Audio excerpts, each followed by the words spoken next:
오늘 마태복음 3장 말씀을 중심으로 내 인생의 가장 영화로운 시간, 내 인생의 가장 영화로운 시간이라는 제목으로 함께 말씀을 묵상해 보겠습니다.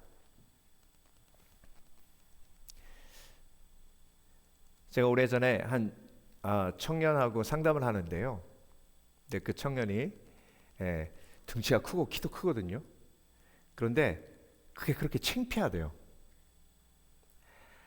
아니, 외소해서 힘들어하는 사람도 많은데 너는 등치도 크고 키도 큰데 왜 그게 창피하냐? 그랬더니 가만히 생각하더니 어렸을 때 누나하고 이렇게 길을 걸어가는데 누나 친구가 앞에 딱 보이니까 누나가 자기를 골목 저쪽으로 확 밀치더래요.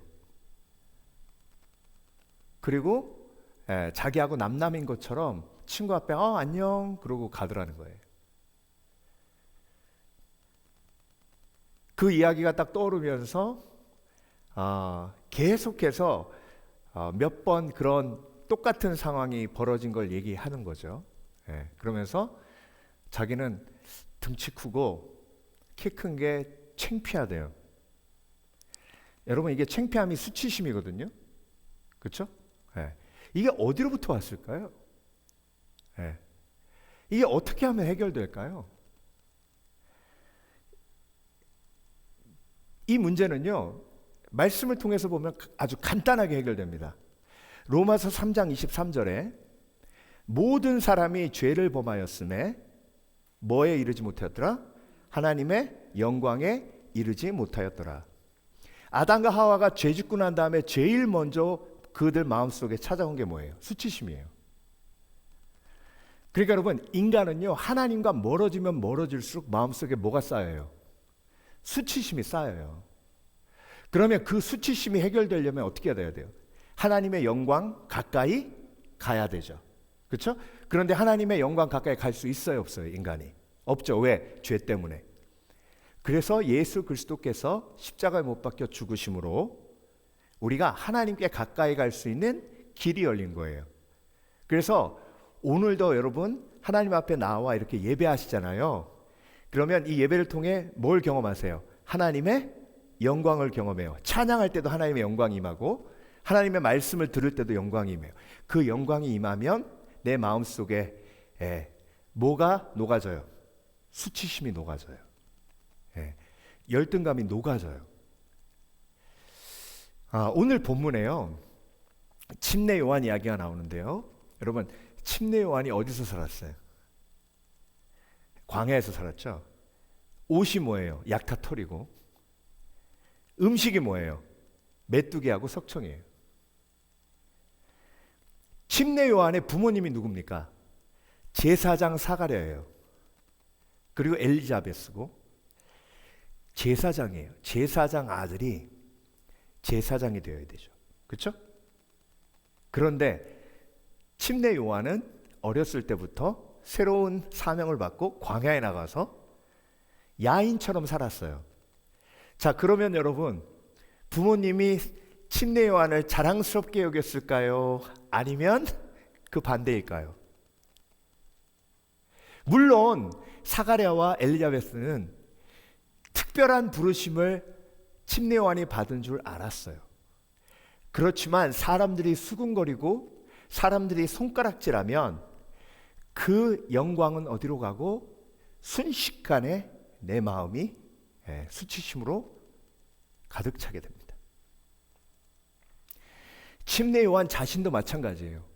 그렇게 광야에서만 살다가 30년 동안 광야에서 살다가 예수님이 공생애를 시작하시면서 침례 요한과 함께 공생애를 시작하며 요단강에서 침례를 주기 시작합니다. 근데 여러분, 침례 요한이 평생에 가장 영화로운 순간이 오늘 본문에 나와 있어요. 사람들이 멸시하고 천대하고 부모님도 그것 때문에 힘들어하시고, 그런데 하나님께서 주신 사명이 있으니 광야에 남아서 계속해서 광야에서 외치는 소리로 예수 그리스도가 오실 것을 준비한 거예요. 그 준비에 30년이 끝나고 드디어 예수님이 침례 요한 앞에 쓰게 됩니다. 1절, 그때 침례 요한이 이르러 유대 광야에서 전파하여 말하되. 뭐라고 전파했습니까? 나는 광야에서 외치는 소리다. 여러분, 소리는 어때요? 소리는 사라져요. 광야에서 외치는 소리는 사라져요. 그런데 이 소리는 사라지지만 예수 그리스도가 이 소리를 통해 등장하실 것이요, 그 왕이신 예수 그리스도가 우리의 구원자로 임할 것이다. 예. 그래서 여러분, 저와 여러분의 인생이요, 가장 영화롭게 되는 순간이 침례 요한과 동일하게 임합니다. 왜냐하면 우리는 예수 그리스도의 제자들이기 때문에 그렇습니다. 그래서 여러분, 예수 믿고 예수님을 따를 때 하나님은 저와 여러분을 그 예수님을 따르는 삶을 통해 영화롭게 하세요. 빛나게 하세요. 그런데 세상이 빛나는 것과는 달라요. 세상이 영화롭다고 얘기하는 것과는 달라요. 세상이 영화로운 건 뭐죠? 1등 했을 때예요. 사람들의 칭송을 받을 때예요. 사람들의 부러움을 살 때예요. 그때가 세상에서 가장 영화로운 순간이에요. 근데 여러분, 세상에서 영화로운 그 순간이 행복과 연결되는 경우는 거의 없습니다. 왜? 세상의 영화로움이 우리의 마음을 채워줄 수 없기 때문에 그래요. 모든 사람이 죄를 범하였음에 하나님의 영광에 이르지 못하였더라. 그 죄 문제가 해결되고 하나님의 영광에 이르러 하나님의 영광이 내 마음속에 채워질 때 비로소 우리 마음속에 있는 수치심과 그리고 열등감과 공허함이 사라지는 겁니다. 그렇다면 여러분, 내 인생의 가장 영화로운 시간을 침례 요한의 가장 영화로운 시간과 연결해서 함께 묵상해 보기를 원합니다. 그리고 이 영화로운 시간을 통해서 하나님께서 저와 여러분 속에 있는 근본적인 수치심, 근본적인 그 쉐임을 하나씩 둘씩 해결해 가시는 거예요. 여러분, 수치심만 해결받아도 인생이 100배 더 행복합니다. 믿으십니까? 인생은 참 희한해요. 그냥 가만히 놔두면 창피해요. 맞아요, 틀려요? 누구 한 사람 여기 딱 세워놓고요, 가만히 쳐다보기만 하면요, 앞에 있는 사람이 창피해요. 그러니까 여러분, 이 쉐임은요, 인간의 힘으로 해결할 수 있는 게 아니에요. 그냥 앞에 있는 사람 보고 웃으면요, 그 사람이 비웃는 것처럼 느끼는 경우가 얼마나 많은지 몰라요. 그러니까 이게 인간의 힘으로 해결될 수 있는 거냐고요. 그건 영적인 거예요. 그래서 여러분, 내 인생의 가장 영화로운 시간이 침례 요한의 가장 영화로운 시간과 연결됩니다. 왜? 침례 요한도 예수 그리스도의 제자고 저와 여러분도 예수 그리스도의 제자이기 때문에 그렇습니다. 자, 그렇다면 첫 번째, 내 인생의 가장 영화로운 시간은 쓰임받는 시간이에요. 침례 요한이 가장 영화로운 순간을 경험했는데 그 순간이 바로 하나님 앞에 쓰임받는 시간이었습니다. 어떻게 쓰임받았습니까? 6절, 자기들의 죄를 자복하고 요단강에서 그에게 침례를 받더니. 자기들의 죄를 누구에게 고백했어요? 하나님께 고백했어요. 침례 요한은 그들을 물에다가 집어넣었다 빼면서 침례를 줬습니다. 그렇게 죄를 사함받는 도구로 사용받고 있었어요. 저와 여러분이 삶 속에서 하나님의 쓰임받을 때, 하나님께 쓰임받을 때 정말 우리의 삶은 영화로운 은혜를 누리는 줄 믿습니다.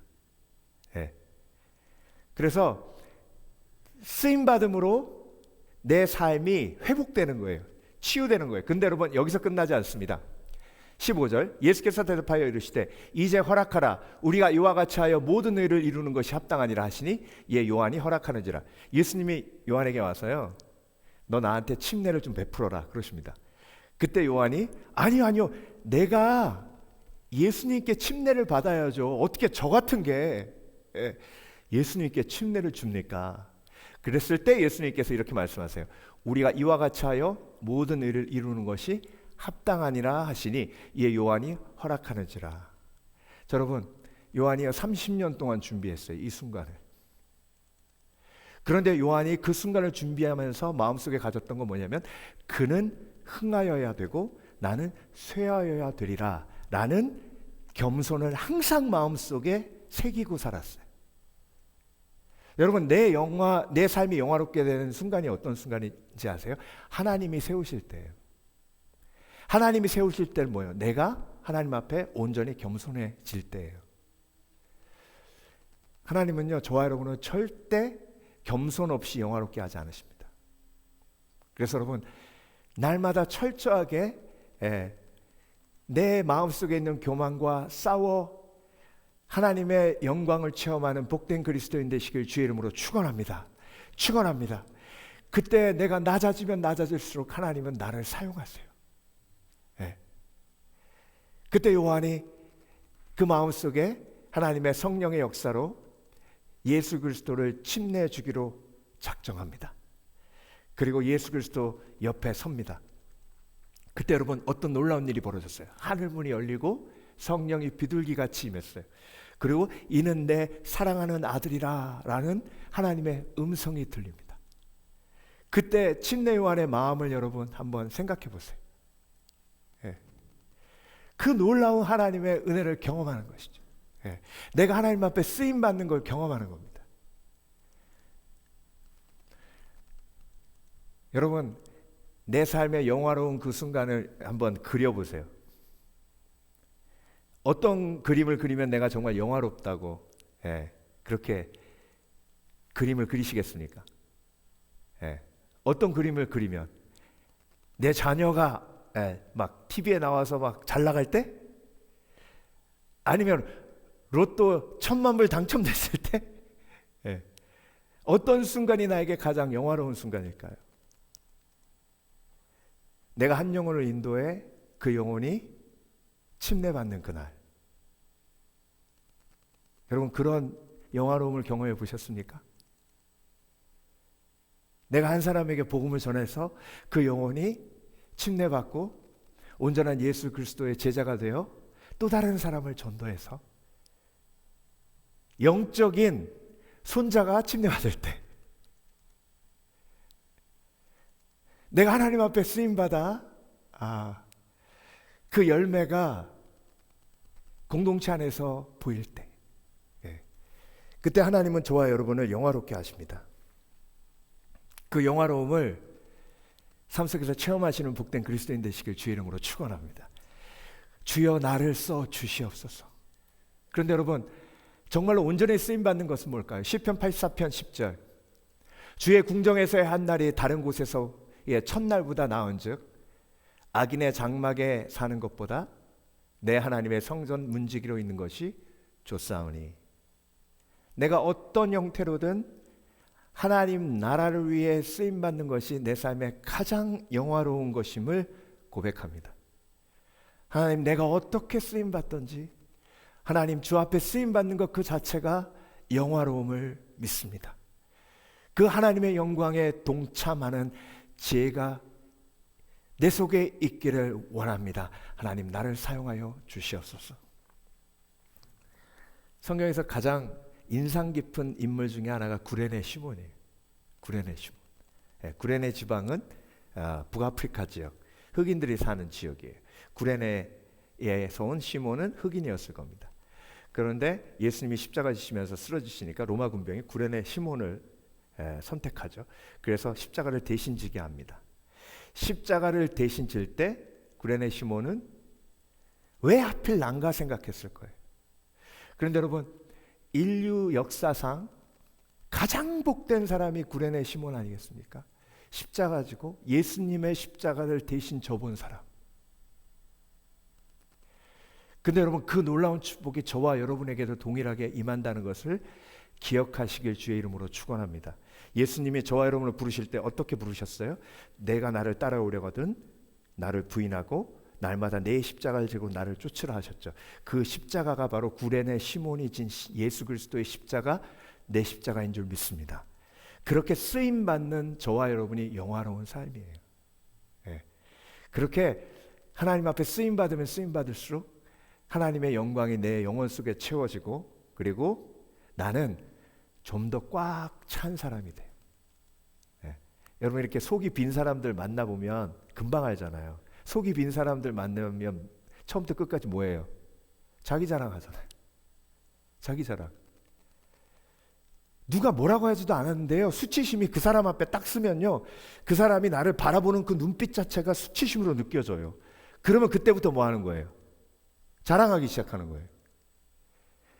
그러면요, 그 말을 딱 끊고, 근데 왜 저 앞에서 그런 자랑을 하세요? 그러면요, 자기도 몰라요. 왜? 그 사람이 자기 앞에 쓰므로 자기가 너무 작은 존재라고 느껴지기 때문에, 뭔가를 해야 되겠다는 생각이 들어서 나도 모르게 내 입에서 뭐가 나오는 거예요? 자랑이 나오는 거예요.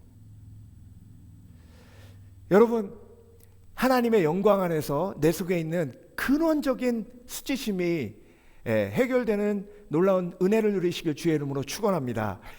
그러기 위해서는요, 하나님 앞에 쓰임받는 인생 살아야 돼요. 크던 작던, 유진 피터슨 목사님의 한 길 가는 순례자라는 책을 보면요, 이런 이야기가 나옵니다. 예수님께서 공생의 3년의 화려한 사역보다 앞선 30년의 목수 생활 동안 아버지의 뜻에 순종하며 쓰임 받으셨던 것처럼 우리가 일상의 작은 자리에서 하나님의 계획에 머무는 것 자체가 이미 가장 영화로운 예배이다. 자, 이 묵상을 여러분 기억하세요. 목수로 일하던 30년의 순종의 시간이 있었기에 나머지 3년의 공생애가 온전할 수 있었다는 거예요. 그렇죠? 저와 여러분의 삶도 마찬가지예요. 우리는 특별한 사건에서 하나님의 영광을 찾으려 하지만 하나님은 우리가 매일 반복하는 일상의 순종 속에서 가장 큰 영광을 받으신다. 우리 다 함께 아멘입니까? 아멘이. 하나님은 나의 일상 속에서 가장 큰 영광을 받으시고, 그리고 침례 요한처럼 내 삶의 클라이막스가 있을 수 있어요. 그 클라이막스가 일상생활의 순종이 함께 온전히 뭉쳐져서 그 영적인 클라이막스가 내 삶 속에 오게 되는 겁니다. 두 번째, 내 인생의 가장 영화로운 시간은요, 성령을 체험하는 시간입니다. 성령을 체험할 때 정말 내 인생의 수치심이 사라지면서 하나님의 영광이 내 영혼 속에 담기게 돼요. 그러면 정말 회복되고 치유됩니다. 3장 11절, 나는 너희로 회개하기 위하여 물로 침례를 베풀거니와 내 뒤에 오시는 이는 나보다 능력이 많으시니 나는 그의 신을 들기도 감당하지 못하겠노라. 그는 성령과 불로 너희에게 침례를 베푸실 것이요.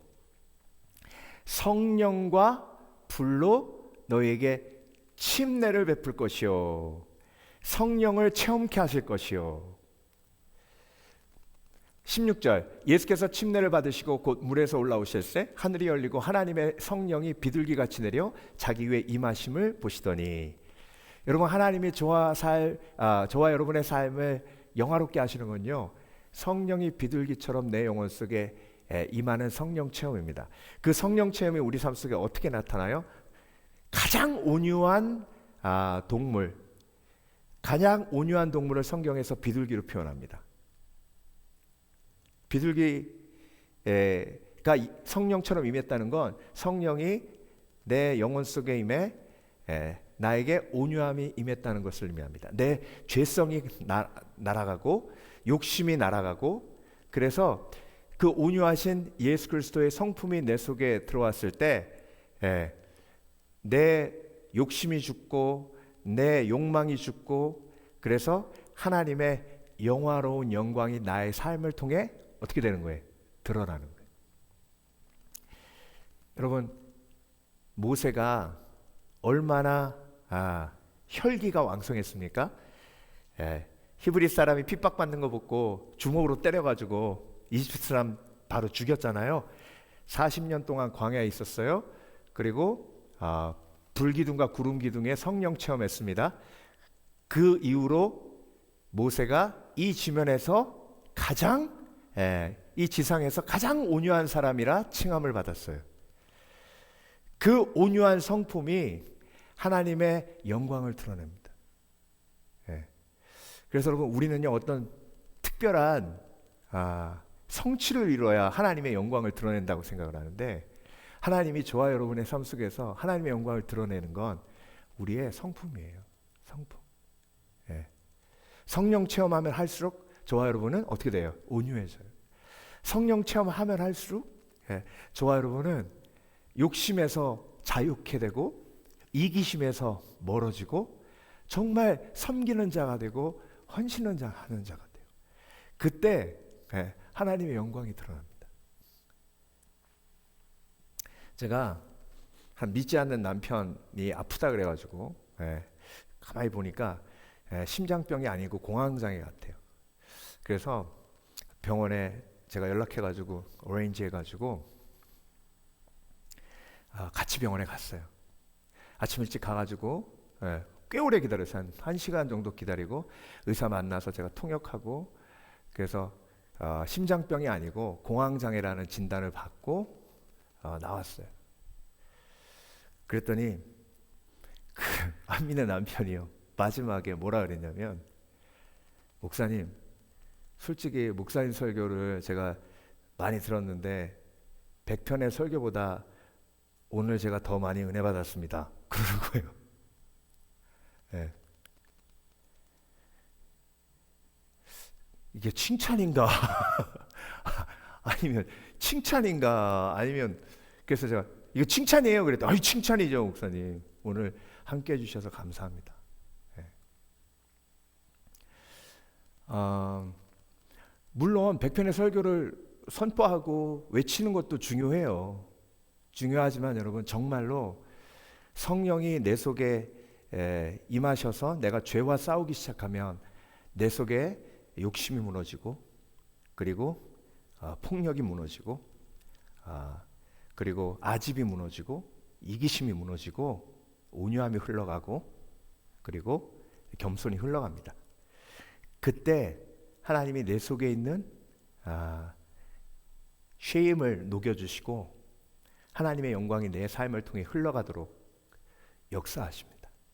그래서 여러분 하나님께 영광 돌리는 건요 막 엄청난 업적을 이루어서 영광 돌리기보다는 삶 속에서 잔잔하게 하나님의 영광이 나를 통해 어떻게 해요? 흘러가는 거예요. 예. 물론 여러분 우리가 삶 속에서 막 쓰러지고 넘어질 때도 많죠. 그리고 실수하고 그래서 오히려 하나님의 영광을 가린 것 같은 그래서 어디 숨어버리고 싶은 생각이 드는 경우가 한두 번이 아니에요. 그렇지만 여러분 그때마다 다시 일어나서 성령께서 나를 다시 한번 일으켜 주시고 내 영혼을 부드럽게 하셔서 내 마음속에 영혼 속에서 온유함이 흘러가도록 하게 하시는 성령이 있기에 우리에게 소망이 있고 희망이 있는 줄 믿습니다. 그래서 여러분 내가 실수할 때는 이랬던 내가 이렇게 번야된다는 걸 하나님이 또 사용하시니까 비록 쓰러지고 넘어지고 실수하고 아픈 과거가 있더라도 오늘 성령의 은혜로 내가 하나님을 영화롭게 하시는 복된 그리스도인 되시길 주의 이름으로 축원합니다. 여러분 스데반이요 돌로 맞아 죽었잖아요. 돌로 맞아 죽을 때 그때 자기 인생의 가장 어떤 순간이에요? 가장 큰 수치심이 임하는 때예요. 사람들이 돌을 던져가지고 스데반을 죽이는 그 상황이 스데반의 삶 속에 가장 수치스러운 순간이 될 수도 있었던 순간이에요. 그런데 여러분 그 순간이 가장 영광스러운 순간으로 바뀌었어요. 그 핵심이 뭐예요? 성령 충만이에요. 스데반이 성령 충만하여 하늘을 우러러 주목하여 하나님의 영광과 및 예수께서 하나님 우편에 서신 것을 보고 뭘 봤다고요? 성령 충만하니까 하나님의 영광을 봤어요. 여러분 인간이 아무리 저와 여러분을 수치스럽게 만들려고 해도 그 순간에 성령 충만에 하나님의 영광이 보이면 저와 여러분은 그 수치심을 극복할 수 있습니다. 그래서 사람을 두려워하지 않으시고 하나님의 영광을 바라보시는 복된 그리스도인 되시길 주의 이름으로 축원합니다. 마지막으로 내 인생의 가장 영화로운 시간은 말씀이 이루어진 시간입니다. 말씀이 이루어진 시간. 자 여러분 오늘 본문에 침례 요한이 뭐라고 얘기하냐면 내가 누구냐 했더니 나는 광야에서 외치는 소리다 그래요. 이 광야에서 외치는 소리다라는 말이 어디서 나왔어요? 이사야서 40장 말씀에서 나왔어요. 오늘 새벽에도 말씀드렸지만 성경 총 66권인데 신약 성경 시작하는 책이 마태복음이고 마태복음이 40번째 책이에요. 근데 이사야서 40장에 광야에서 외치는 자의 소리가 나옵니다. 이건 우연이 아니에요. 하나님의 계획하심 속에 이사야서 40장에 하나님의 놀라우신 예언이 들어가 있습니다. 근데 그 이사야서 말씀을 침례 요한이 내 것으로 받고 나는 광야에서 외치는 소리다라고 선포한 거예요.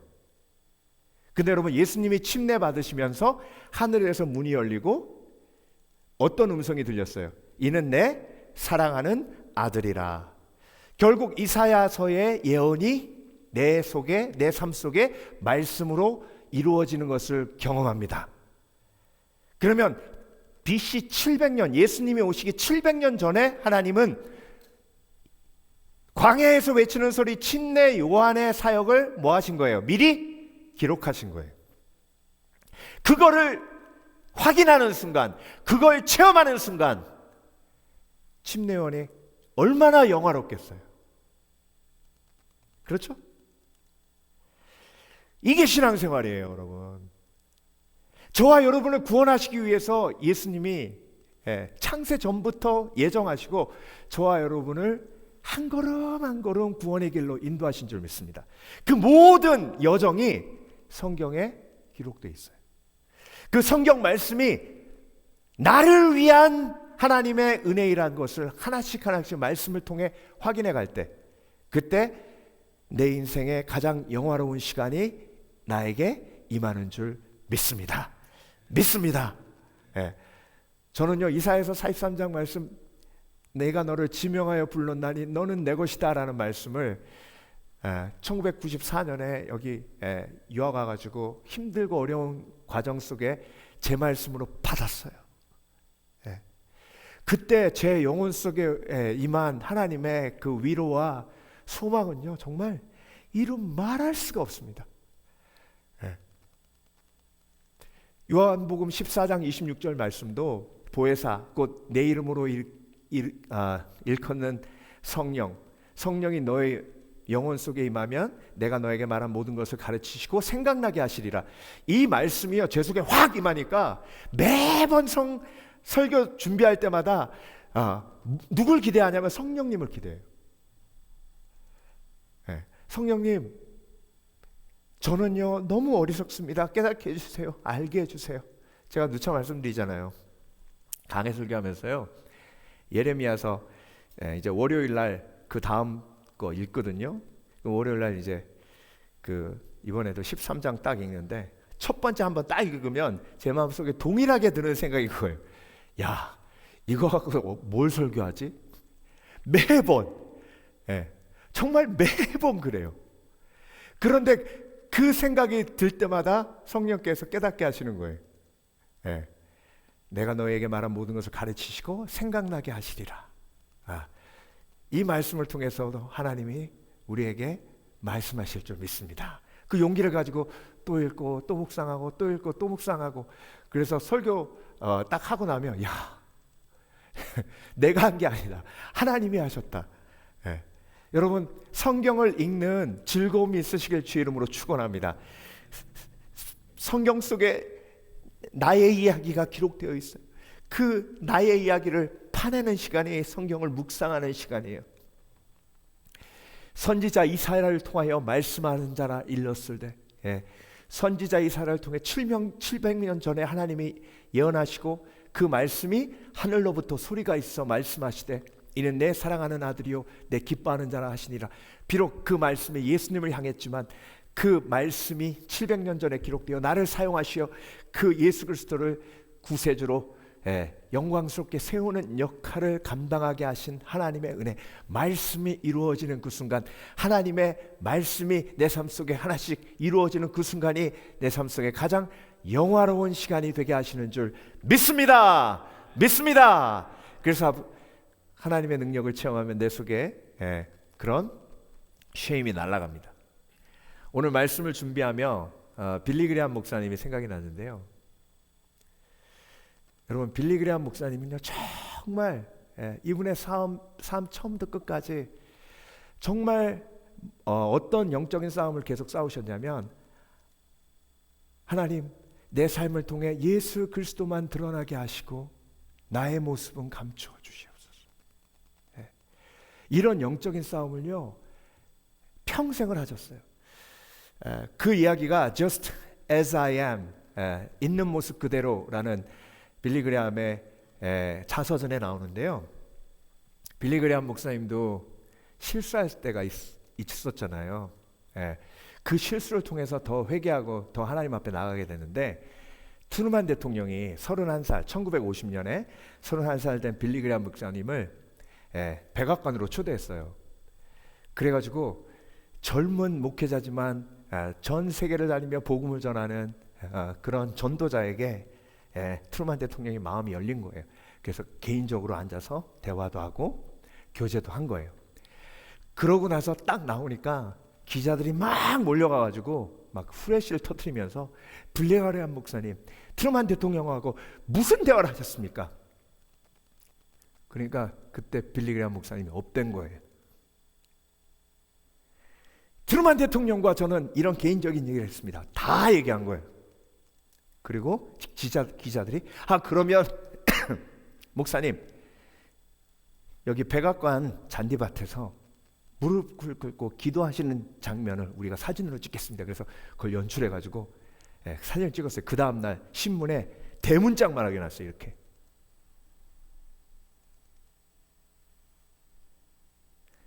빌리 그레함 목사님이 오른쪽에서 두 번째죠. 보이시죠? 은혜로우세요, 이 사진이? 그 다음날 트루만 대통령이 난리 났어요. 젊은 목회자, 성령 충만한 목회자라 내가 불러서 인커리지 하려고 그랬는데, 나를 이용해서 자기의 영광을 취해 나는 다시는 그 사람 만나지 않겠다. 이 사진을 보면서도 이런 외식하는 사진이나 찍고 빌리 그레함 목사님의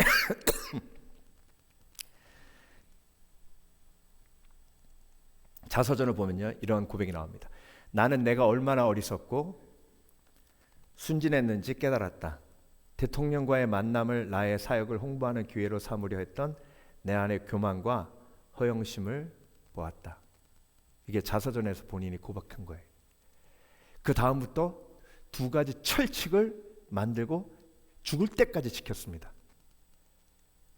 첫 번째, 대통령과의 만남을 그 어느 누구에게도 이야기하지 않고 그때 했던 대화는 어느 누구에게도 비밀로 한다.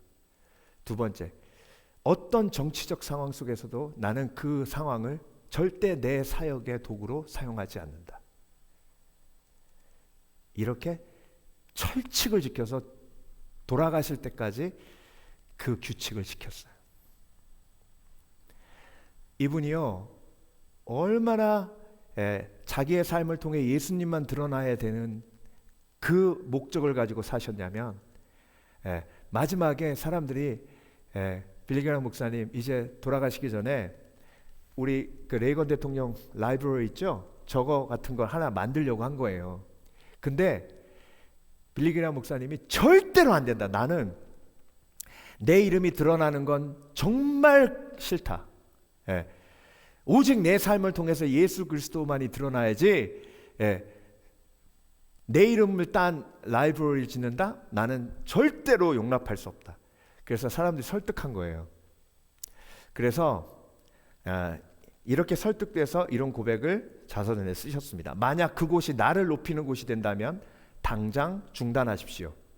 그러나 그곳에 오는 사람들이 나를 보는 것이 아니라 예수 그리스도를 만나게 된다면 허락하겠습니다. 그래서 어떤 약속을 받았냐면, 절대 내 동상 만들지 말라. 그리고 나를 위대한 사람으로 기억하게 만드는 기념관 만들지 말라. 그래서 여러분, 이게 빌리 그레함 목사님 기념 도서관인데요.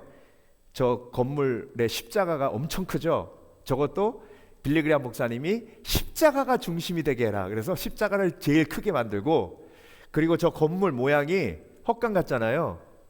맞아요. 이게 빌리그리암 목사님이 자란 집에 헛간 있죠. 헛간, 마구간 모습으로 기념관을 짓게 만들었어요.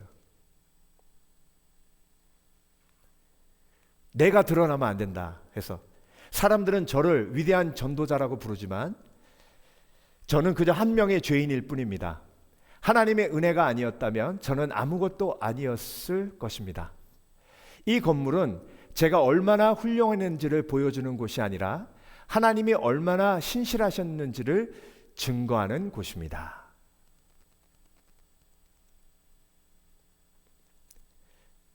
여러분, 한 신앙인의 그 영화로운 순간이 죽음 이후에 더 영화로워지는 이유가 뭐죠? 그의 겸손 때문이에요.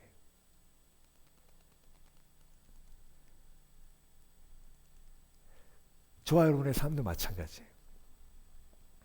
우리의 삶의 목적은 그는 흥하고 나는 쇠해야 되는 거예요. 그의 이름은 빛나고 나의 이름은 어떻게 돼요? 사라지는 거예요.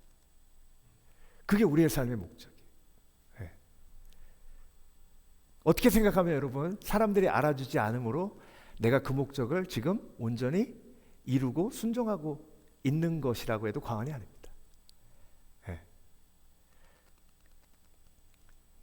그래서 여러분, 내 인생의 가장 영화로운 시간은요, 사람들이 인정해주는 시간이 아니에요. 사람들이 칭송해주는 시간이 아니에요. 사람들이 칭찬해주는 시간이 아니에요. 사람들이 나를 부러워하는 시간이 아니에요. 내 인생의 가장 영화로운 시간은 하나님 앞에 쓰임받는 시간이요, 그리고 내 영혼과 내 인격을 다듬으시는 하나님의 성령을 체험하는 시간이요, 그리고 하나님의 약속이 내 삶 속에 말씀으로 이루어지는 시간이 내 삶이 가장 영화롭게 되는 시간인 줄 믿습니다.